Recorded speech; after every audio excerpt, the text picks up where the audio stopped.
Şehir henüz uyanmadı. Sokaklar sessiz, gökyüzü berrak, hava taze. Ve geleceğin sesi sessizlikten doğuyor. Volvo EX30. Tamamen elektrikli yapısıyla sıfır emisyon, sıfır gürültü. Doğaya saygılı, şehre uyumlu. Her dönüşünde modernliği, her duruşunda sorumluluğu hissettiriyor. Erzurum Kalesi'nin asırlara meydan okuyan gölgesinde, çifte minarelerin zarif silüetinde. Volvo EX30 tarihi dokunun içinde geleceğin izini sürüyor.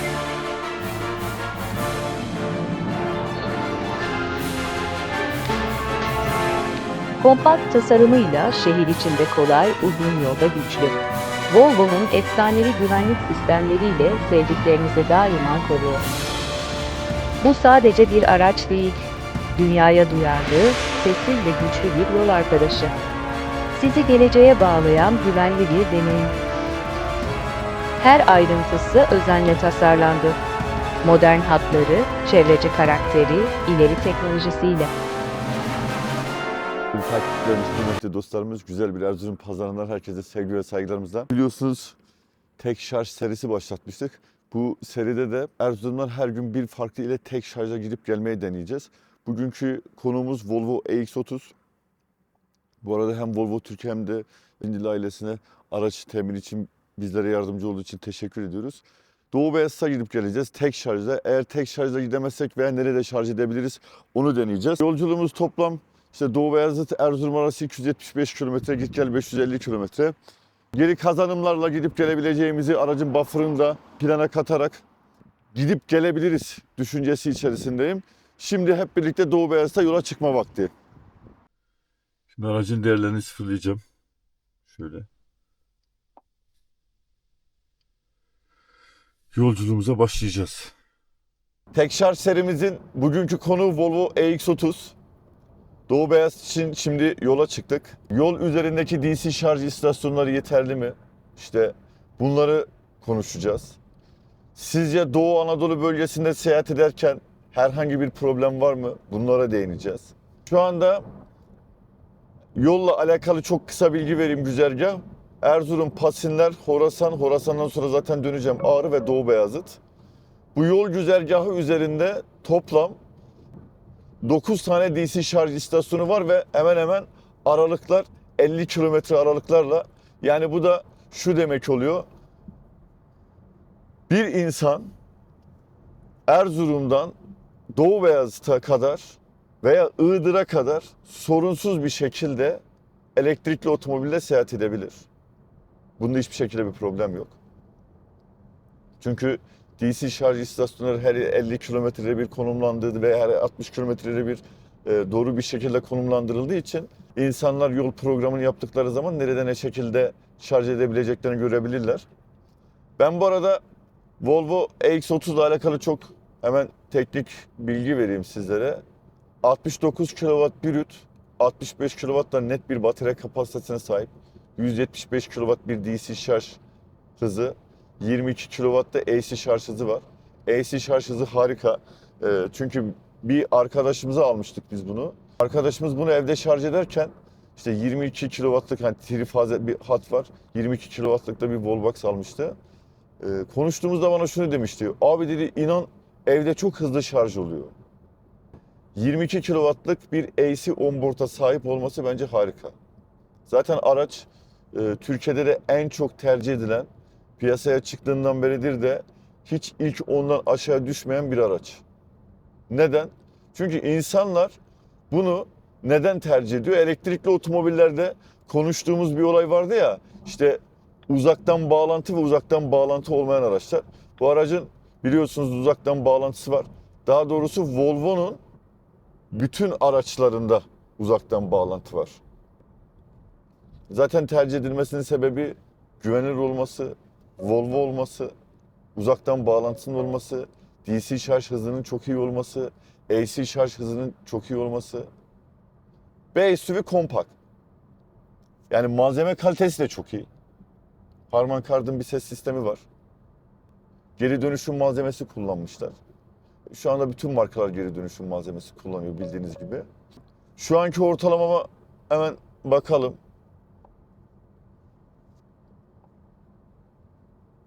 11.7 kW. Bakalım günün sonunda istenilen performans ve istenilen değer ve başarı elde edilecek mi?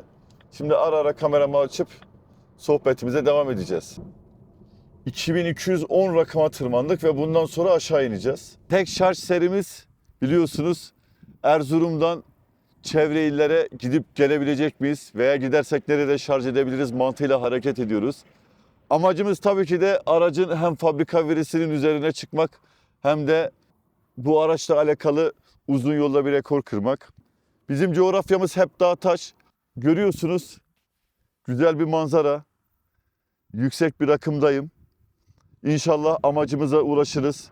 Volvo için de faydalı bir içerik olmuş olur. Hem kullanıcılarına hem alma arifesinde olanlara hem de elektrikli otomobil alacak olanlara faydalı bir içerik sağlamış oluruz. Benim amacım burada elektrikli otomobillerin gerçek kullanımlarını, gerçek verilerini sizlerle paylaşarak elektrikli otomobil satın almanızda belki bir tık da olsa nacizane rehberlik yapmak. Bir hayalin içerisindeydik, işte hayallerimizi gerçekleştiriyoruz. Bu konuda da bize destek olan herkese sonsuz teşekkür ediyoruz. Aracın bize temininde yardımcı olan Cindilli Otomotiv'e, Ali Cindilli Bey'e sonsuz teşekkürlerimizi sunuyoruz. İstikametimiz Doğu Beyazıt. Arada da çok küçük bir şey göstermek istiyorum. Farkında olmadan çok güzel bir kelebeği, renkli bir kelebeği herhalde öldürmüşüz. Hayat bazen böyle farkında olmadan bazı şeyleri yok edebiliyoruz. Onun için herkes hayatının kıymetini bilmesi ve hayatını güzelleştirmesi dileğiyle şimdi Doğu Beyazıt'a yolculuk zamanı. Elektrikli otomobillerin kendi bölgemizde, Doğu Anadolu bölgesinde yaygınlaşması, bilinirliğinin artması için kendimize bir vizyon ve mizyon edindik. Bu çok önemli ve benim için çok kıymetliydi. Elektrikli otomobillerle ilgilenen birisi olarak bu konuyu şehrimizde önce, bölgemiz ve daha sonra da Türkiye genelinde elektrikli otomobillerin yaygınlaşması ve insanların bilinçlerinin artması için şimdi tekrardan bir dağa tırmanacağım. Tırları görüyorsunuz, bazen tırlar diklikte çok yavaşlayabiliyorlar çünkü bayağı bir dik rampa çıkıyoruz. %74 şarjım var. Ortalama tüketimime hemen birazdan bakalım. 14.3'lerde. Bakalım. Tüketimimiz bir tık fazla oraya çıktık diye. Ama tabii minimize olacak şekilde ayarlayacağımdan emin olabilirsiniz. 14.3'ler belki nelere düşer Doğu Beyazıt'a gittiğimizde. Tekrardan kameramı kapatacağım. Eleşkirt'e geldiğimde tekrardan verilerimi paylaşırım sizlerle. Şimdi Eleşkirt'e geldik. Ağrı Eleşkirt'teyiz. 123 kilometremiz var Doğu Beyazıt'a. %71 de şarjımız var. Ortalama tüketimimizi de hemen görelim buradan. Yolculuk bilgilerinde. 12.8, 14 küsürlerden 12.8'lere düşerdik aracın verilerini. Genel olarak şu anda aracın konforu çok iyi uzun yolda. Ben hatta kullanıcılarıyla şunu paylaşmak isterim. Eğer uzun yolda salınım modunu kullanmayacak iseniz, rampa aşağı iniyorsanız tek pedal modunu buradan ayarlayabiliyorsunuz. Ben düşüğe ayarladım. Adaptif kruz kontrolüne alıyorsunuz. Araç kendini şarj ederek inebiliyor. Eğer salınım modu istemiyorsanız. Hani belki bilenler biliyordur. Bilmeyenler için ben ifade etmiş olayım. Sizin için geri kazanımı bir tık daha iyi. Yani hani salınım modunda aracı bırakıyorsunuz, bir geri kazanım yok. Tüketim de çok yüksek değil. Araç kendini şarj ederek inebiliyor. Bu da bence bilinmesi gereken önemli detaylardan birisi bana göre. Kaçla düşeriz Doğu Beyazıt'a? Bunu düşünüyorum. Ağrı'ya 20 kilometremiz var. Hemen bakalım. Şurada. 115 kilometrede Doğu Beyazıt'a var. Aslında tüketimi de yani agresif kullanılmadığı zaman araç agresif kullanılmaya çok müsait. İvmelenmesi harika. Böyle bir de küçük olduğu için mesela oğlum dün gece bunu gördü, diyor ki baba diyor bu arabayı bana mı aldın? Dedim ki evet sana aldık. Onun aracıymış gibi. Şehir içerisinde de çok fazlasıyla görüyoruz, özellikle de Erzurum'da. Bu da satışlarının iyi olduğu anlamına geliyor. Aslında döndüğümüzde dönüşte kamerayı tam böyle aksine çevirip karşıya konumlandırıp beraber karşılıklı sohbet etmek. Serimize bir dahaki haftada bir ilde olacağız. Bakalım işte onu hangi araçla deneyeceğiz. Büyük bir ihtimalle Kars'a gideceğim. Daha sonra işte Muş'a gideceğim. Aklımda Bitlis var, Bingöl var, Erzincan var. Böyle buradaki yakın çevreleri tamamladıktan sonra zaten bölgemizde soğuklar başlıyor. Kış videolarımız çok iyi olacak. Kış videolarında geçen sene hep uzun yol testleri yaptık. Bu sene kısa mesafe menzil testleriyle işte 35-40 kilometrelerle daha sonra aracı götürüp bir DC şarj istasyonunda şarj ederek bunları kayıt altına alarak biz daha önce bunların testini yaptık, yayınladık ama kayıt altına almamıştık bir programımızdan dolayı. Şimdi Ağrı'ya gidiyorum. Bir de kameramı tekrardan Ağrı'da açarım. Verilerimi sizinle orada paylaşırım. Ağrı'ya geldik.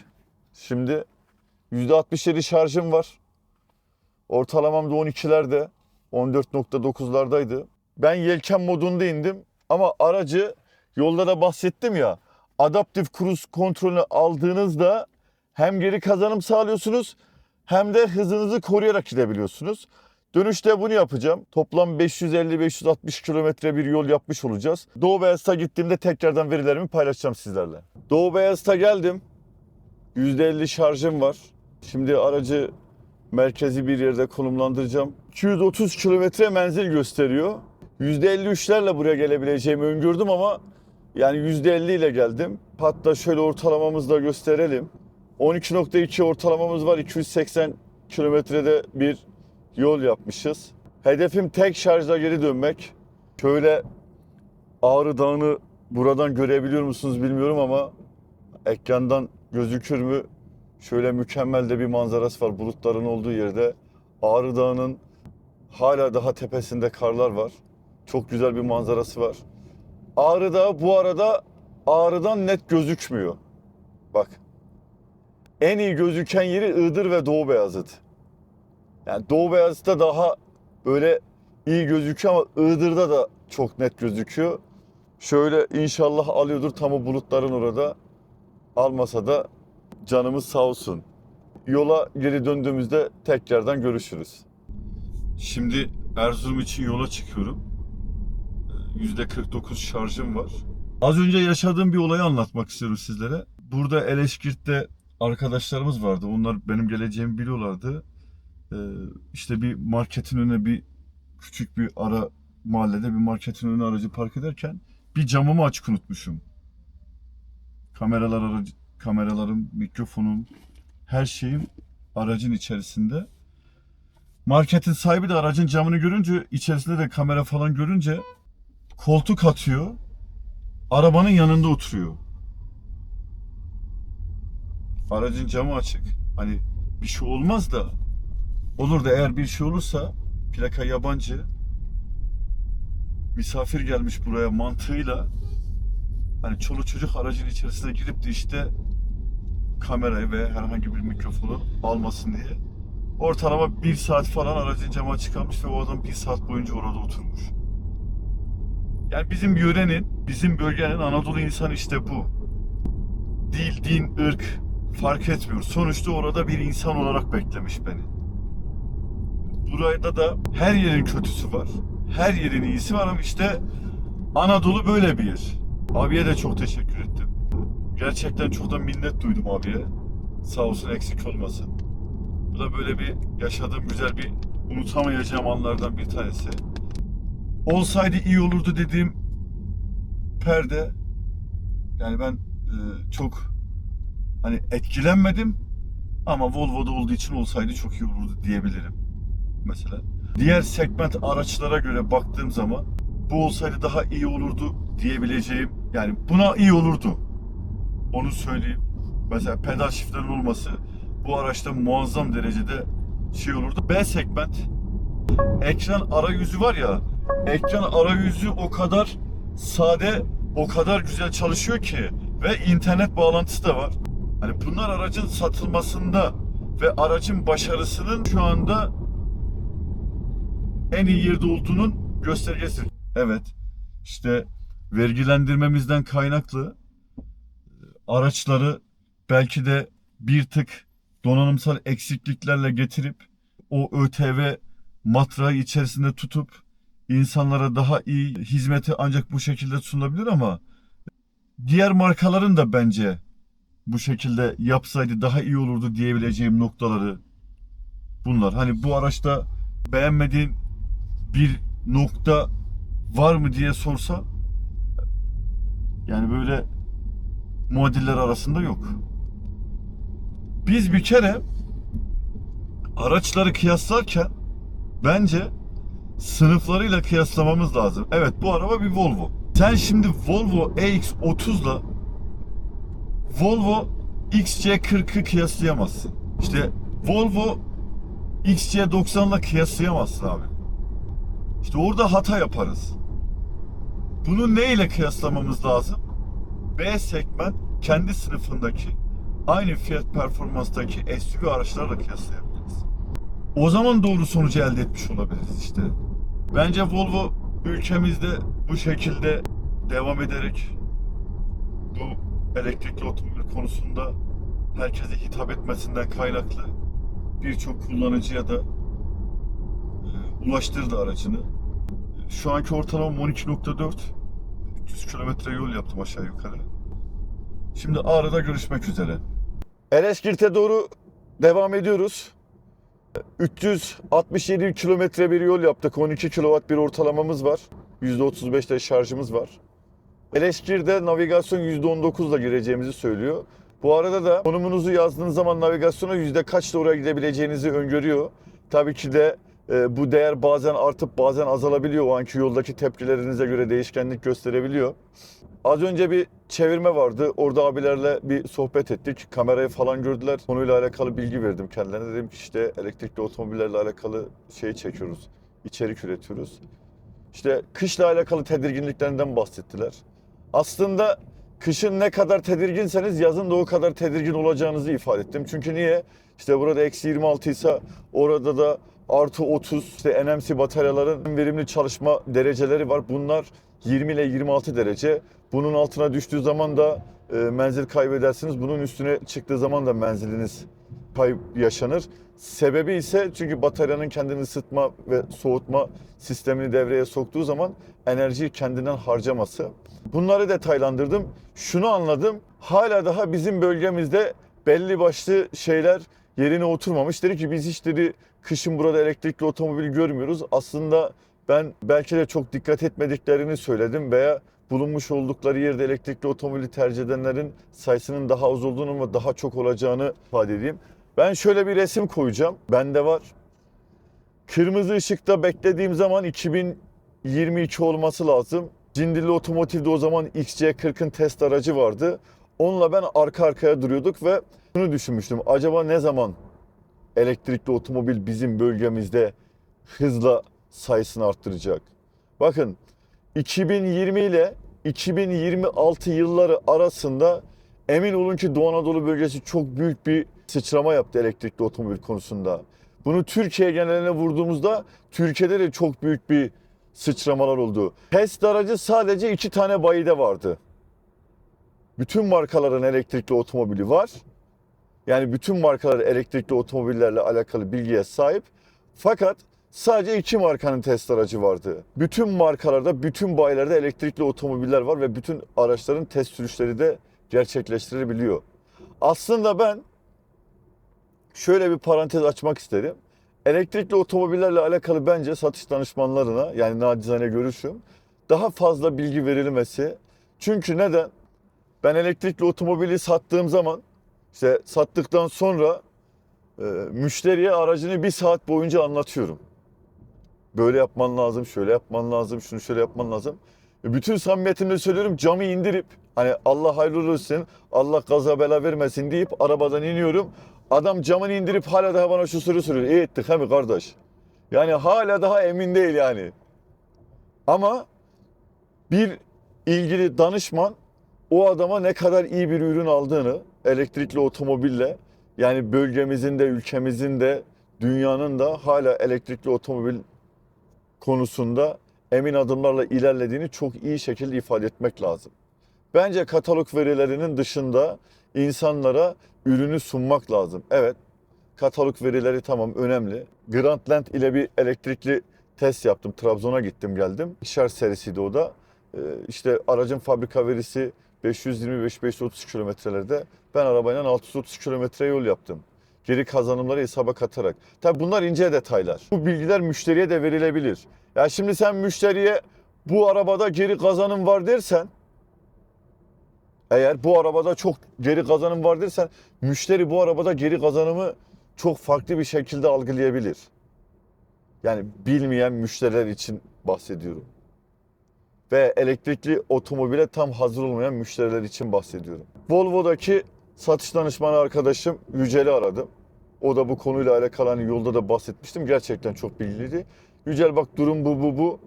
Sence ne yapmamız gerekiyor? O da bu şekilde briefing verdi. Benim ne kadar uzun yol tecrübem olursa olsun sattığı ürünü daha iyi biliyor benden.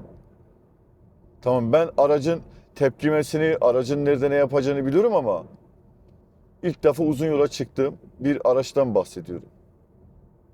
İşte her danışman her müşterisine bu şekilde briefing verirse elektrikli otomobil bizim bölgemizde, Türkiye'de daha hızlı bir şekilde yayılır diye düşünüyorum.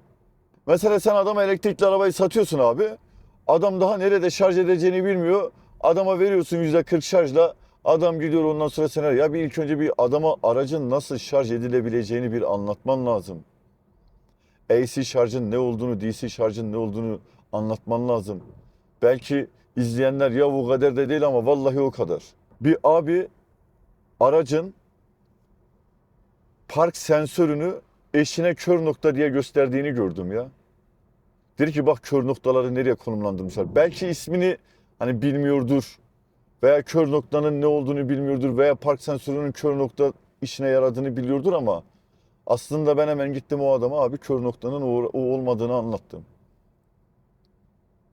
Kör nokta aynalarda olur. İşte yandan araç gelirse işte sizlere ekran üzerinde ayna üzerinden bir ışık yanar. Burada anlarsınız ki hani eğer siz dalgınsanız solunuzda veya sağınızda bir araç var. Sonuçta insanlar ürün alıyor. Yani satış danışmanı danışılan kişinin kendisi. Yani bir insan bilmediği bir konuyla alakalı gelip sana bir şeyler danışıyor. Bu çok önemli bir şey. Hani bir doktora gidiyorsun, işte bir hastalığın var. Veya bir ayakkabı almaya gidiyorsun, ayakkabıcıya diyorsun ki işte sana tabanından bahsediyor, şundan bahsediyor, buyundan bahsediyor. Aynı öyle düşünmek lazım yani danışılan kişi olarak. Aracın içerisinde olduğum için bu aracın üzerinde değerlendirme yapıp genelleme yapıyorum. Yani öyle anlayın. Dışarıdan baktığın zaman diyorsun ki bu araba çok küçük. Ya bu araba küçük ama sence niçin üretilmiş olabilir? Bak ben söyleyeyim.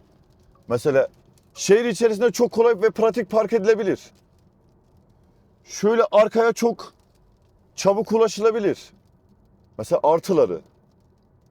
Hani bir ürünü alırken ne için ve neden üretildiğini çok iyi bilmemiz lazım. Neden üretildi? Hangi amaçla üretildi? İşte nerede daha yoğun kullanılır? Tamam, evet. Fiyat performansına bakıyoruz ama bunlar da önemli bir etken. Araç tercihinde veya bir ürün alırken de daha bir şey var ya, ürünün işlevselliği. Bu ürün ne işe yarar? Yani bayanların böyle tam, tabii erkek de kullanabilir. Arabayı gençler de tercih edebilir. Yani illa bir şey yok. Tabii her yaş tercih edebilir ama özellikle ben şöyle söyleyeyim. Yani 18 ile 25'li yaşların tam böyle istemiş olduğu performansta bir araç olabilir gerçekten. Neden?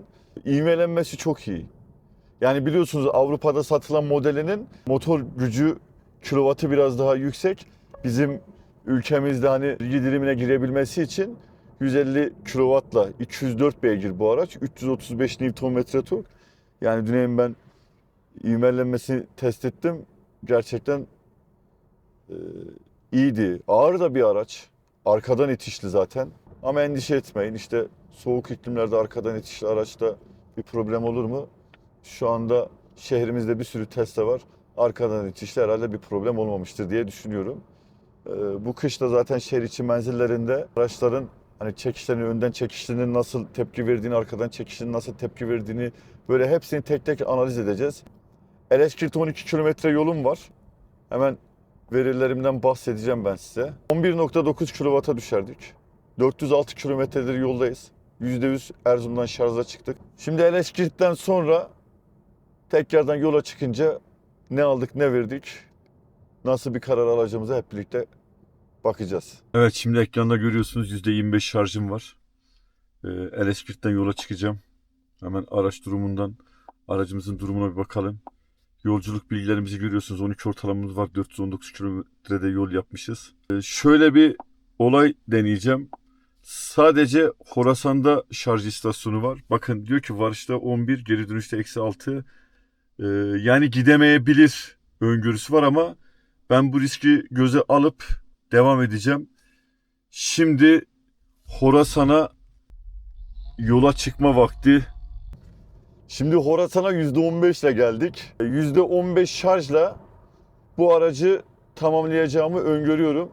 Şimdi yolculuk bilgilerimle alakalı size hemen özet geçeyim. Arabanın fabrika verisi 475'ti. 485 kilometre bir yol yaptık. Kırmış olduğum rekor, yani her markanın kendi aracının bir rekorunu kırıyorum.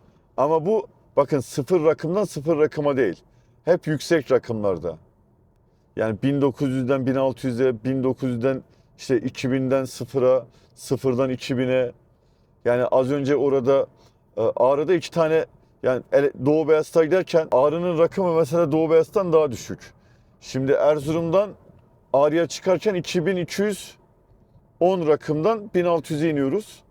Bir de Doğu Beyazıt'a çıkarken aynısını yapıyoruz. Bir de bunun tam ters istikametinde araç burada zaten anlık tüketimini gösteriyor, ne kadar enerji çektiğini. Rampa tırmandığımda bir ara 35'lere, 36'lara, 37 kilowattlara kadar çıkıyor. Ama şu anda mesela hızım 80. Araç 11.4 kilowatt tüketiyor. Bu da iyi bir şey. Ama bir şarj istasyonuna girmeyeceğim. Tatlı bir panik var. Çok tatlı bir panik yaşıyorum. Yani bu paniğimi şöyle anlatayım. Çok tatlı bir panik var içimde. Şöyle %9 şarjım var. 47 kilometre gösteriyor. Gideceğim yere de 55 kilometre falan var. 55-56 veya 60 kilometre her neyse. Eskiden 2021 yılında Doğu Anadolu bölgesine elektrikli otomobille gezmeye karar vermiştim. Sadece ZES'in AC şarj istasyonları vardı. Tabii o zaman elektrikli otomobille uzun yola çıkmadığımız için uzun yolda elektrikli otomobilin neler yaptığıyla alakalı çok fazla bilgiye ve detaya sahip değiliz. O zaman işte sattığımız bir Seres markalı araç vardı. Ondaki rejen işte orta, düşük, yüksekti herhalde. Yani 3 taneydi. Onu ekrandan ayarlayabiliyordun. Yani onun bile ne işe yaradığını çok fazla bilmiyorduk. Hani biz hep düşükte kullanıyorduk arabayı yavaşlatıyor diye. Tam 4 kere yolda kalmıştım. O zaman hiç unutmuyorum. Bir tanesi böyle ramak kalmıştı artık. Yani AC şarj istasyonuna belki de girmeme 500 metre falan vardı ve ben orada aracımın şarjı bitmişti.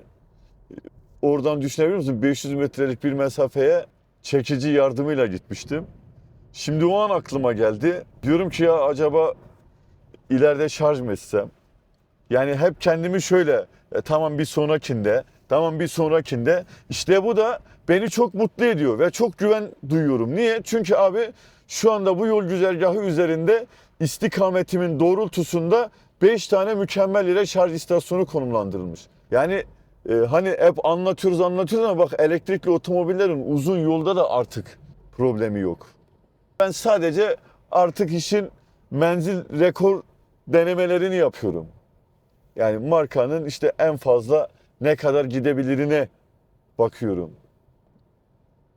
Hani normal bir kullanım tarzın olsa belki kendini güvende hissetmen için Eleşkirt'te aracı şarj etmiş olman lazımdı. En doğrusu oydu yani çünkü. Heyecanla bekliyorum.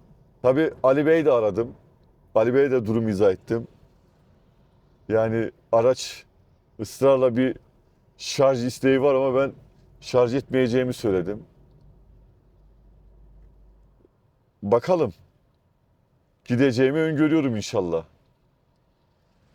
Şimdi Erzurum'a yine ara ara açıp böyle heyecanımı sizinle paylaşayım. Erzurumlara görüşürüz. Listemizin sonuna geldik.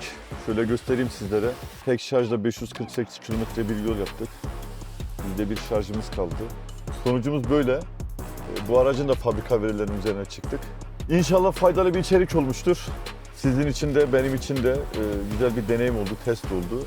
Dediğimiz gibi her hafta bir ilde olacağız. İnşallah bir dahaki haftada farklı bir ilde olacağız. Şimdi herkese Allah'a emanet ediyorum. Kanalımıza abone olup takip etmeyi unutmayın. Sağlıcakla kalın.